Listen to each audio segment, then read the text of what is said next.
Tu veux réviser pour les écrits du concours central? Aujourd'hui, on fait un sujet de thermo qui est tombé en 2017, accessible à toutes les filières.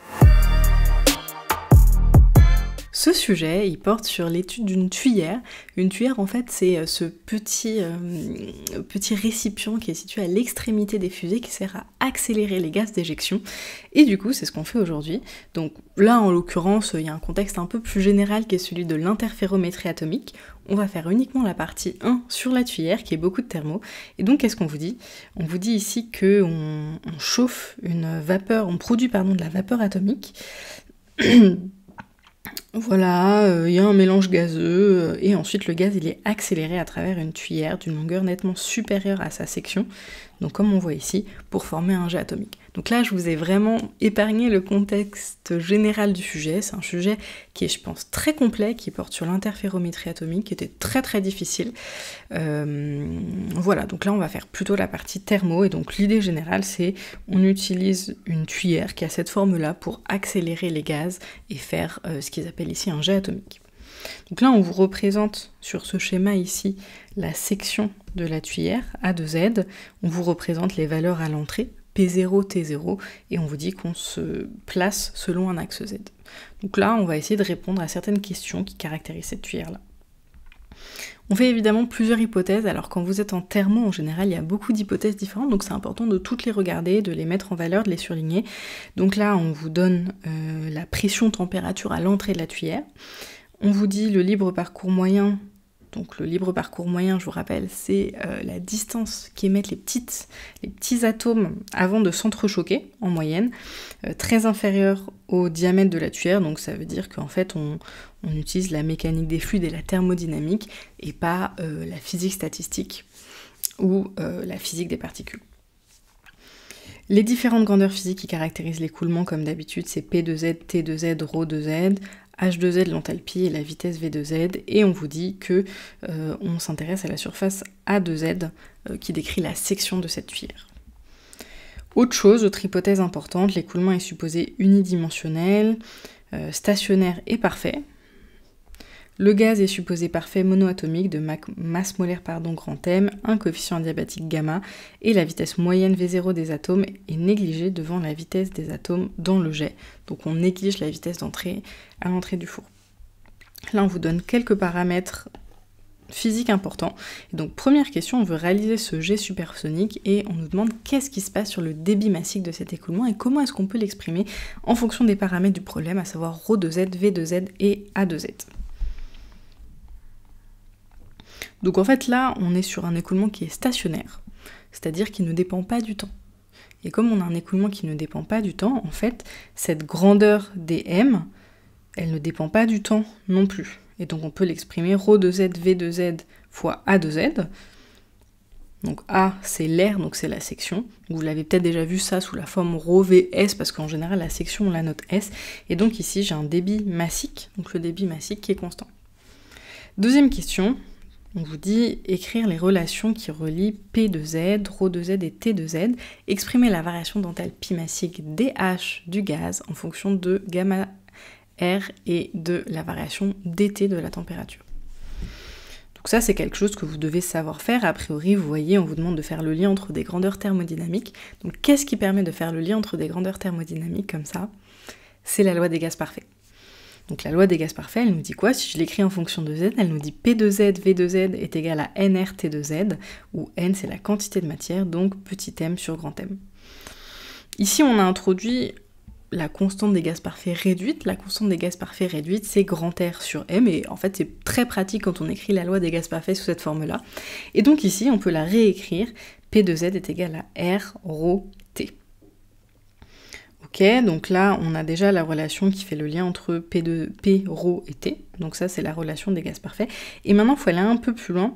Il faut exprimer la variation dH d'enthalpie massique du gaz en fonction de gamma R et de la variation dt de la température. Donc là, vous voyez, ça va être quelque chose qui va aller un peu plus loin.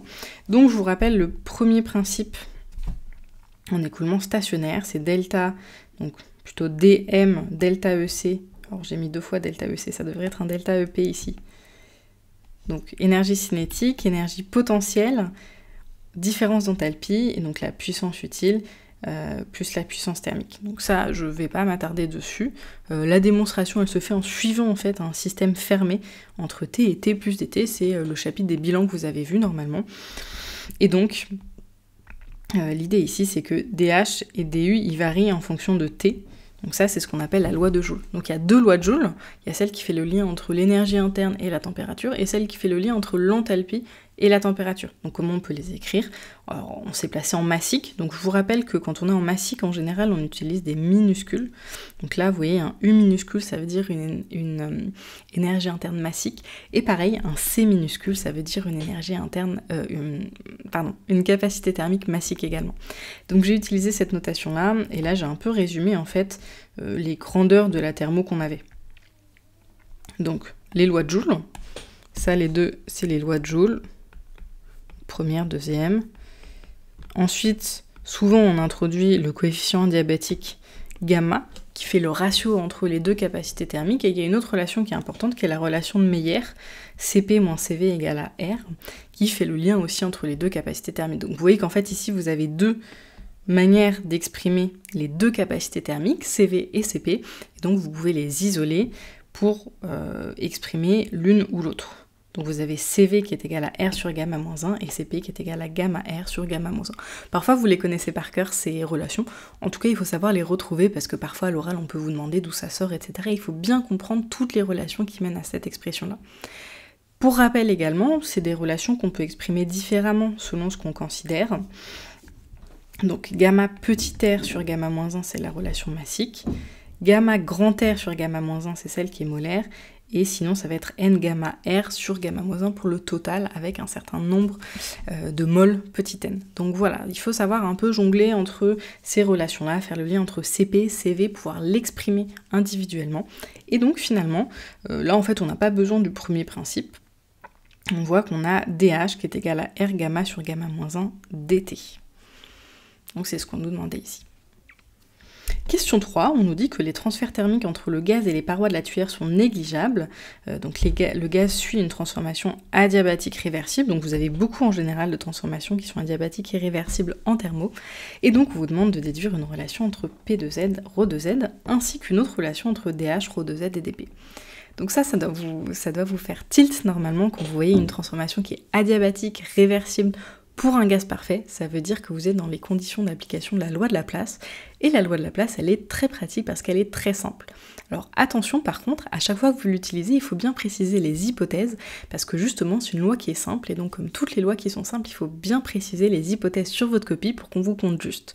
Donc il y a 3 hypothèses, adiabatique, réversible et un gaz parfait. Il ne faut pas oublier la troisième, gaz parfait, parce que ça paraît évident, mais c'est bien une hypothèse d'application de la loi de Laplace. Donc je vous conseille de retenir la loi de Laplace sous la forme PV gamma est égale à constante, que je pense la forme la plus simple, et ensuite si vous avez besoin de passer à T et V par exemple, je vous conseille d'appliquer la loi des gaz parfaits. Moi personnellement c'est ce que je fais parce que je me souviens jamais de l'expression de la loi de Laplace pour les autres combinaisons, donc je retiens PV gamma égale constante. Ensuite, moi, ce qui m'intéresse, c'est pas V, c'est ρ, donc je pose que ρ est égal à petit m sur V, et donc je trouve l'autre expression de la loi de Laplace qui est P, m gamma sur ρ gamma est égal à constante. Alors par contre, m gamma, c'est pour une masse fixée de gaz, donc en fait, le m, c'est aussi une constante, donc je peux réécrire ça, P sur ρ gamma est égal à constante, où là, c'est pas tout à fait la même, mais peu importe, c'est ça l'idée générale. Donc voilà, ça c'est le lien entre P2Z et ρ2Z. Donc maintenant on veut aller à faire le lien entre H, ρ2Z et dP. Et donc pour ça, une identité qui est bien, qui est aussi une identité à retenir, c'est l'identité thermodynamique. L'identité thermodynamique, il y en a plusieurs, elles font le lien en fait entre les variations infinitésimales pour H, pour S, pour P, pour V, etc. Et donc là c'est la deuxième qu'on peut utiliser. Ça s'appelle comme ça, deuxième identité thermo, donc c'est DH est égal à TdS plus V dP. Ça, on peut les montrer en fait avec la définition de l'enthalpie et du premier principe. Et second principe, je pense aussi ici. Enfin bref, en cumulant en fait premier principe, second principe et les définitions en passant en infinitésimal, normalement on retrouve les identités thermodynamiques.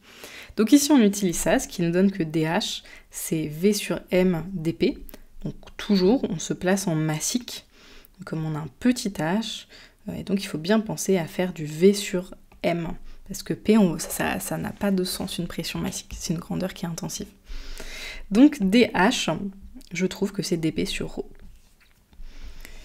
Ensuite, qu'est-ce qu'on nous dit? On nous dit qu'on néglige les forces de pesanteur devant les forces pressantes, donc on néglige le poids devant la pression, et on nous demande de relier la vitesse V de Z à l'enthalpie massique H de Z à la position Z et à l'enthalpie massique H0 dans le four. Donc là, il faut pour une fois appliquer le premier principe que je vous ai expliqué tout à l'heure. Donc ici, ce qu'on sait, c'est que la variation d'énergie potentielle est nulle, parce qu'on ne nous précise pas en fait qu'il y a des variations d'altitude dans la tuyère, donc dès qu'on ne le précise pas, c'est nul, et d'ailleurs dans la plupart des cas, c'est toujours nul. Ensuite, on a la puissance thermique, qui est nulle aussi parce qu'on vous dit qu'on néglige les transferts thermiques entre les parois. Donc en fait, quand on est dans la tuyère, on considère que toute l'énergie est conservée. Ensuite, ce qu'on appelle la puissance utile dans le cas du premier principe en écoulement stationnaire, c'est si jamais j'ai un système thermodynamique tel une pompe, une turbine, etc. qui va apporter à un moment ou à un autre de l'énergie ou en retirer. Là, c'est pas le cas. Ici, j'ai juste une tuyère, donc ce qui change, c'est vraiment juste la taille des parois. Il n'y a rien qui se situe à l'intérieur, et donc ce qu'on appelle la puissance utile est nulle dans le premier principe en écoulement stationnaire. Tout ça, ça nous donne que delta H plus EC est nul. Alors oui, par contre, j'ai pas précisé, mais en fait, quand vous appliquez le premier principe en écoulement stationnaire, en général, vous dites toujours que la variation d'énergie cinétique est négligeable, sauf dans le cas précis dans lequel on est, pour une tuyère, la variation d'énergie cinétique n'est pas négligeable. Parce qu'une tuyère, ça sert à accélérer un gaz, et donc là, il faut vraiment prendre en compte la variation d'énergie cinétique. Je pense que c'est à peu près le seul cas de figure où vous avez besoin de prendre en compte cette variation d'énergie cinétique. Sinon, dans la plupart des cas, vous pouvez la négliger. Donc ici, la variation d'énergie cinétique est nulle. En plus, on nous disait que la vitesse était très grande devant V0, la vitesse à l'entrée du four. Donc en fait, cette variation d'énergie cinétique, c'est à peu près l'énergie cinétique au point Z. Donc finalement, on peut exprimer ça différemment parce que nous, on nous demande de faire apparaître explicitement Z. Et donc, ça nous donne H de Z moins H0 plus 1 demi VZ au carré est égal à 0. Donc ça, c'était pour cette question. Alors ensuite, qu'est-ce qu'on nous demande? On va un peu plus loin. On nous dit, on rappelle que la célérité du son CS dans le gaz est reliée à sa masse volumique ρ et sa compressibilité isentropique. Si S est égal à 1 sur ρ dρ sur dp, et CS c'est 1 sur ρ0, 1 sur racine de ρ xi S. Et là, ce qu'on veut, c'est exprimer la célérité du son dans la tuyère C2Z en fonction de gamma, R et T2Z. Donc ça, c'est pas simple. Il faut vraiment se poser par rapport à la définition ici de xi S. Donc ρ0 xi S, c'est 1 sur CS carré, donc c'est 1 sur ρ fois ρ dρ sur dp. Alors, quand on indique un S comme ça, tout ça, ça veut dire à entropie constante. Et donc 1 sur CS carré, c'est dρ sur dp à entropie constante. Donc qu'est-ce qu'on a comme lois qui sont à entropie constante? On a les lois de Laplace. Donc je sais que PV gamma est égal à constante avec les lois de Laplace, et donc P sur ρ gamma, c'est une constante. Et donc qu'est-ce qu'on peut faire ici? Comme nous on veut dp et dρ, là on a P et ρ qui sont liés entre elles, et donc on a besoin de différencier. Donc on différencie ici. Donc là, en fait, moi j'ai utilisé la différentielle log. Je pense que c'est plus simple. Donc là, c'est une différentielle logarithmique. Donc j'ai pris d'abord le logarithme et ensuite j'ai différencié. Et donc ça me donne dp sur p moins gamma dρ sur ρ est égal à 0. Donc là, je vois que j'ai du dp, là j'ai du dρ, là j'ai du dρ, là j'ai du dp. Donc je remplace. Et donc ça me donne que dρ sur dp à entropie constante, c'est ρ sur gamma p. Donc voilà, donc la différentielle log, c'est un bon moyen d'éliminer en fait cette différentielle. En général, c'est vraiment très très pratique, ça apparaît très souvent, surtout en thermodynamique où en fait on a beaucoup de différentiels. Et donc, pour rappel, comment ça marche la différentielle log? C'est la dérivée, enfin la différentielle de ln de l'expression qu'on a. C'est comme ça qu'on a fait. Donc on a que 1 sur CS carré, c'est ρ sur gamma p. Donc ça, les personnes qui ont fait beaucoup de mécanique des fluides, normalement c'est une expression que vous connaissez. Et maintenant, qu'est-ce qu'on nous demande? On nous demandait pas ρ et p, on nous demandait gamma, r et t. Donc là, il faut changer, en fait, il faut se débrouiller pour éliminer une des deux grandeurs. Et donc, CS carré, c'est gamma p sur ρ, et p, on a dit que c'était ρ, r, t. Donc Donc en fait, juste en injectant ça, je sais que P sur ρ c'est RT, et donc je trouve que CS c'est racine de gamma RT2Z. Donc en fait, ça c'est quelque chose qui est pas spécialement évident à comprendre, mais en fait, la vitesse du son, elle est locale. Elle dépend de l'endroit où on est. En fait, la vitesse du son, elle change en fonction de l'endroit où on est sur la tuyère, et c'est le cas aussi dans la vraie vie. C'est-à-dire qu'en général, on considère la vitesse du son, celle dont on vous parle, les 320 mètres par seconde. En fait, c'est la vitesse du son dans l'atmosphère en général, mais cette vitesse, elle change un peu selon les conditions thermodynamiques. Et donc là, dans notre tuyère, la vitesse du son va pas être toujours la même. Elle dépend, vous voyez, directement de Z et de la température. Donc quelque chose qu'on a introduit, un paramètre qui est important dans cet exercice, c'est ce qu'on appelle le nombre de Mach. Le nombre de Mach, c'est le ratio entre la vitesse et la vitesse du son. Donc ça, c'est quelque chose qu'on utilise, et vous voyez qu'en fait, si la vitesse de quelque chose atteint la vitesse du son, bah, on dit que le nombre de Mach est 1. Et donc ça, c'est quelque chose qu'on entend parfois dans le jargon, quand on parle des avions, etc., qui franchissent le mur du son. On va dire, là, l'avion, il est à Mach 1, Mach 2, Mach 3, etc. Ça veut dire, en fait, à quelle vitesse on est. Donc évidemment, c'est surtout les avions de chasse qui peuvent franchir le mur du son. C'est pas trop pour les personnes qui prennent des avions civils. Et donc, nous, on va travailler sur ce nombre de Mach-là, donc c'est VZ sur CS. Alors maintenant, c'est une question un peu technique, ici je pense que c'est une des questions les plus techniques de cet extrait de sujet, c'est d'établir la relation qu'on appelle de Hugoniot, qui fait le lien entre dA et A, dV et V, et le nombre de Mach. Donc vous voyez, on a fait des questions qui étaient plutôt directes, on l'a fait séparément, donc maintenant il faut tout mettre ensemble pour répondre à cette question-là. Première chose qu'on peut remarquer, super important, c'est que là on voit des dA sur A, dV sur V, et ça doit toujours absolument vous faire penser aux dérivées logarithmiques. Dès que vous avez du df sur f, en général, c'est forcément une dérivée logarithmique qu'il y a derrière.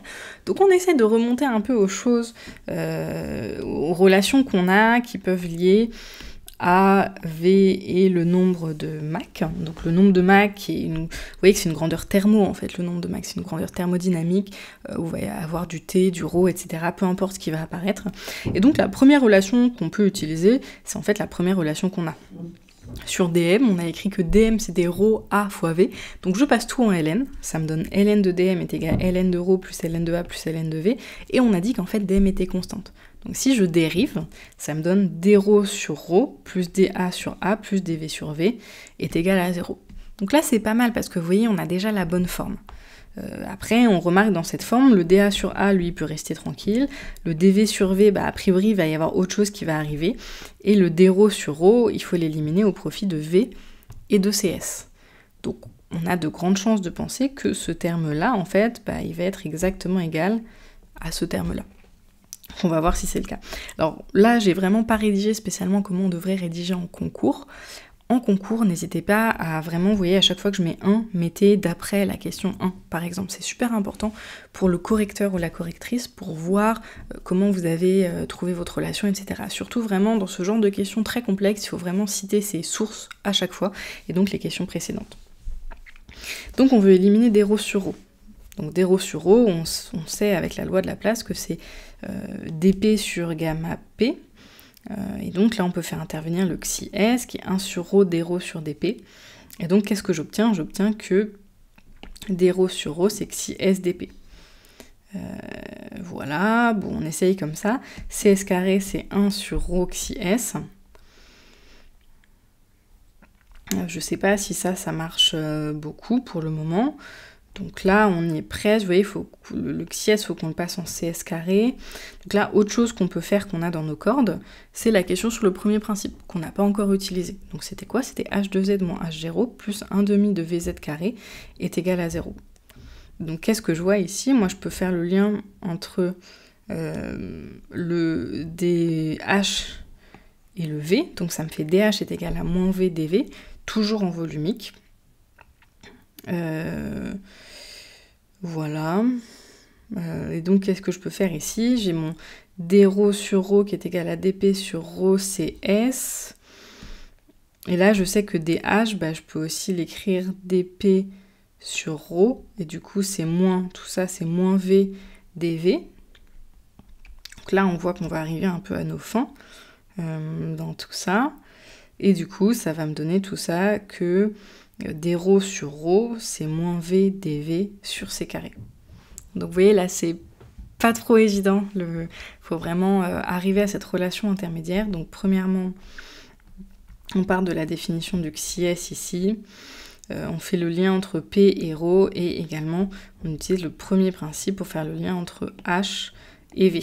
Donc avec toutes ces étapes, vous voyez qu'en fait on a trouvé, parce que du coup dρ sur ρ c'est moins V dV sur C carré, et donc si je remplace tout ça dans ma relation, nous dans la relation au départ je vous rappelle qu'on avait du dρ sur ρ, et du coup tout ça, ça nous fait du moins V dV sur C carré, plus dV sur V, plus dA sur A. Donc celui-là il n'a pas changé, celui-là il n'a pas changé, par contre celui-là, vous voyez qu'on a du CS carré, qu'on a du V, et du coup on va se débrouiller pour avoir le nombre de Mach, juste en factorisant par celui-là. Et du coup ça nous donne la relation de Hugoniot, en effet, dV sur V fois 1 moins V sur V carré sur CS carré, donc ça c'est le nombre de Mach M de Z, plus dA sur A est égal à 0.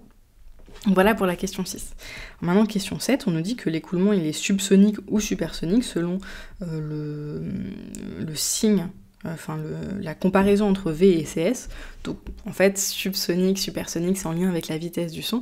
Donc quand on est subsonique, c'est que la vitesse est inférieure à la vitesse du son. Quand on est supersonique, c'est que la vitesse est supérieure à la vitesse du son. Et on dit déduire de la relation de Hugoniot que pour passer d'un écoulement subsonique à un écoulement supersonique, la section de la tuyère doit nécessairement comporter un minimum. Alors ça c'est une question qui n'est pas évidente, qui demande un peu de sens physique, un peu d'interprétation. Donc l'idée en fait c'est que le minimum de la section, je sais qu'il va être à l'endroit où d de A de Z est égal à 0. Ça c'est la définition. Et donc forcément à cet endroit-là, je vais avoir dV sur V fois 1 moins M carré qui est égal à 0. Et donc forcément, au minimum de la section, forcément, le nombre de Mach vaut 1. C'est-à-dire que la section, l'endroit où c'est son minimum, ça veut dire qu'on franchit la vitesse du son pour le gaz. Donc là, il y a deux choses différentes. Si V est plus petit que CS, le nombre de Mach est plus petit que 1. Et donc dans ce cas-là, pour que le gaz soit accéléré, on veut que dV soit plus grand que 0. Et donc dans ces cas-là, il faut que la section de la tuyère diminue. Donc ça, c'est le cas classique que vous avez en général, vous imaginez assez bien, quand j'ai une section qui diminue, ça veut dire que l'écoulement s'accélère. Par contre, ce qui peut être surprenant, c'est que si la vitesse est plus grande que la vitesse du son, dans ces cas-là, le terme 1 moins M carré, il est négatif, et donc pour pouvoir continuer à accélérer, il faut cette fois-ci que le diamètre de la tuyère augmente. Donc c'est ça qui est un peu bizarre, et c'est pour ça que les tuyères, elles ont cette forme-là, vous voyez la forme qu'on vous montre au début, ici. Hop, est-ce que je l'ai mise ici? Vous voyez que du coup, ce qui va se passer, c'est que là, je diminue la section de la tuyère, ma vitesse est subsonique, donc mon gaz est accéléré. En ce point-là, qui a l'air d'être le minimum, on atteint la vitesse du son, et dès qu'on est supérieur à la vitesse de son, pour que le gaz il continue à être accéléré, il faut augmenter la taille de la tuyère. Et donc voilà la taille que ça peut avoir.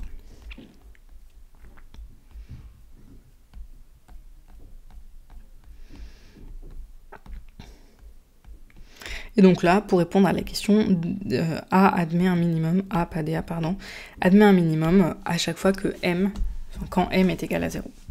Donc voilà, ça c'était la partie sur la tuyère, c'est la grande relation importante sur les tuyères, savoir qu'il y a ce minimum-là.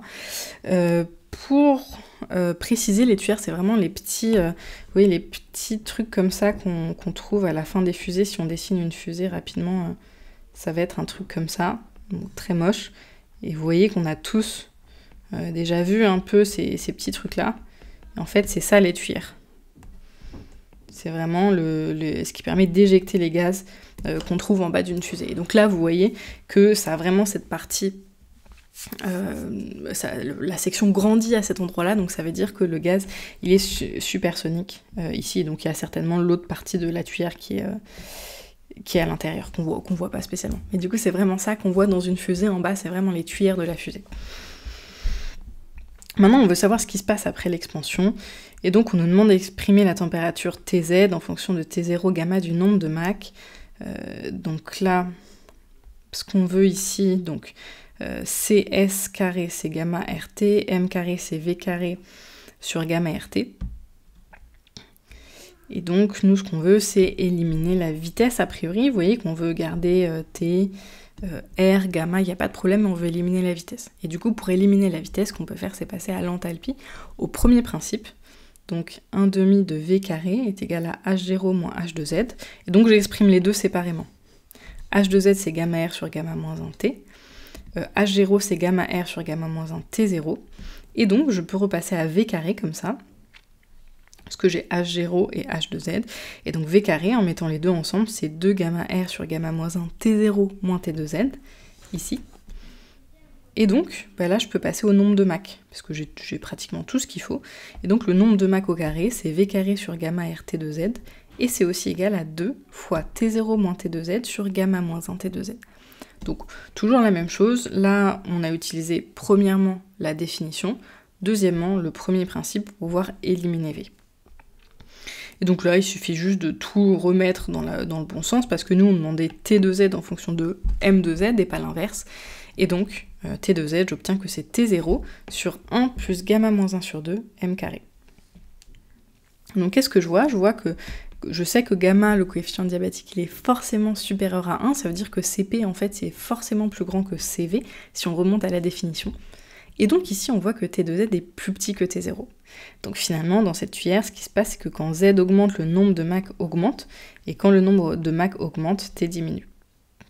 Donc en fait, ce qui se passe concrètement, c'est que comme T diminue, l'énergie interne diminue, et elle est transférée en énergie cinétique. Donc vous voyez bien ce qui se passe d'un point de vue thermodynamique. Il y a moins d'énergie interne pour le gaz, plus d'énergie cinétique pour que le gaz soit éjecté plus vite. Maintenant, même chose, on nous demande d'exprimer la densité atomique en fonction de ρ0 gamma et du nombre de Mach, et on vous dit qu'à l'issue de la phase d'expansion, Z est suffisamment grand, la vitesse n'évolue plus. Et on demande quel est le nombre de Mach à l'issue de la phase d'expansion. Donc la même chose, il faut revenir à toutes les définitions qu'on a données, toutes les réponses aux questions d'avant. Donc d'après la question 1.A.3, c'était la loi de Laplace pour les gaz parfaits, on a P2Z sur ρ gamma qui est égal à P0 sur ρ0 gamma, donc ça c'est juste le fait que PV gamma se conserve. Et donc je passe à la loi des gaz parfaits parce que nous, on veut déterminer ce qui se passe pour ρ de Z, donc il faut qu'on élimine ce qui se passe pour P. Et du coup, T2Z sur T0, je sais que c'est aussi P2Z sur P0, ρ0 sur ρ2Z. Donc T2Z sur T0, c'est P ρ0 sur P0 ρ. Et donc ça, je peux l'exprimer pareil, ρ gamma moins 1 sur ρ0 gamma moins 1. Donc maintenant, il faut revenir à l'expression de T2Z qu'on réinjecte. Et donc, j'élimine comme ça le T2Z ici. Et donc, ça me donne ρ de Z est égal à ρ0 facteur de 1 plus gamma moins 1 sur 2, M carré, fois ce facteur-là, cet exposant-là, moins 1 sur gamma moins 1. Donc qu'est-ce qu'on remarque ici? On peut dire que quand Z est grand, l'évolution de la section de la tuyère est négligeable. Donc c'est-à-dire que la tuyère, elle est à peu près, la section reste à peu près constante. Et du coup, qu'est-ce qui se passe? La vitesse, elle devient aussi uniforme, et la température aussi. Donc lorsque, à la fin, la vitesse n'évolue plus. Ensuite, on demande de faire pareil, d'exprimer la vitesse du jet V de Z en fonction de T0, gamma, R et le nombre de Mach. Et on suppose que M infini devient grand devant une certaine quantité qu'on précisera. Donc voilà. Donc là, on revient à la définition ici. Donc V de Z, c'est CS M de Z. La question A.5, c'est V de Z est égal à racine de gamma RT fois M de Z. J'utilise la question d'avant pour éliminer du coup, qu'est-ce que j'élimine ici? T2Z, ouais, pour remplacer ce truc-là, T2Z qu'on a trouvé tout à l'heure ici. Et donc ça me donne cette expression, V de Z c'est M fois racine de gamma RT0 sur 1 plus gamma moins 1 M carré sur 2. Donc je regarde ce qui se passe à la sortie de la tuyère. À la sortie de la tuyère, la vitesse en Z, je la remplace par la vitesse à l'infini. Le nombre de Mach, je le remplace par le nombre de Mach à l'infini. Et donc cette expression, je la transfère juste en Z égale plus l'infini. Et ça me donne V infini est égal à M infini, racine de gamma RT0 sur 1 plus gamma moins 1 M infini carré sur 2. Donc là, nous on dit vers quoi ça tend, sachant que M doit être grand devant une quantité précise, je vois que la quantité précise, elle va apparaître au dénominateur. Si le nombre de Mach à l'infini, il est très grand devant 2 sur gamma moins 1, alors je sais que la vitesse infinie, c'est à peu près racine de 2 gamma RT0 sur gamma moins 1. Donc pour ça, il faut respecter cette hypothèse que M infini doit être très grand devant racine de 2 sur gamma moins 1. Si on fait l'application numérique, on a V infini est égal à 1,06 fois 10 moins 3 mètres par seconde. Donc là, vous voyez que l'énoncé, il doit vous préciser qu'on cherche à comparer le nombre de Mach avec une autre grandeur, sinon c'est vraiment difficile de savoir que c'est ça qu'on cherche à faire, et comme ça vous permet d'aboutir à la vitesse à l'infini. Donc maintenant, il faut se demander, oui, mais est-ce que m est vraiment très grand devant ce coefficient-là? Donc là, vous voyez, étant donné le gamma, l'ordre de grandeur, c'est à quelques unités, donc ça, c'est quelque chose qui est de l'ordre de grandeur de l'unité de la dizaine au grand maximum. Et donc là, on vous donne des mesures de nombre de Mach en fin de tuyère pour une expérience. Donc on imagine qu'il y a une expérience avec différents paramètres expérimentaux. Et ce qui permet d'avoir tous ces petits points ici qui sont les triangles. Et on nous demande une estimation de la valeur de m infini pour les paramètres de l'expérience étudiée. Donc là, il faut bien se souvenir qu'on est dans le cadre d'une expérience précise. Et il faut remonter aux grandeurs qu'on vous donne au début de l'énoncé, qui sont le paramètre important pour la tuyère. Et donc c'est ces paramètres-là, le diamètre du col, la température du gaz et la pression du gaz, les deux dans le four. Donc là en fait ça vous permet de remonter à ce paramètre ici.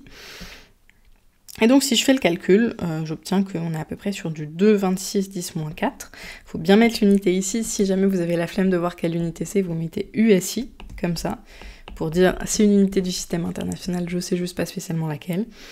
Et donc là, on est vraiment par là, donc vous ne trompez pas sur une échelle log, donc on est à peu près à 2. Là, vous voyez, si je zoome, là, on voit pas très bien à l'écran les traits. On a des traits ici, ici, ici, etc. Donc là, je compte une graduation, deux graduations, je suis un peu après parce que je suis à 2 et quelques. Et donc là, vous voyez que je reviens, je vais être à peu près à 10,5. Faites attention parce que ici, vous avez une échelle, celle-ci qui est en log, et ici, une échelle qui est linéaire. Donc là, j'ai tracé en pointillé rouge à peu près la droite de variation. D'ailleurs, elle est pas terrible, elle devrait être à peu près comme ça. Ce serait ce qu'on trouverait si on faisait une régression linéaire entre les points. Bon, là, c'est difficile de le voir à l'œil nu. Mais en tout cas, regardez, donc là, vous voyez que le Mach, ça va être à peu près 10.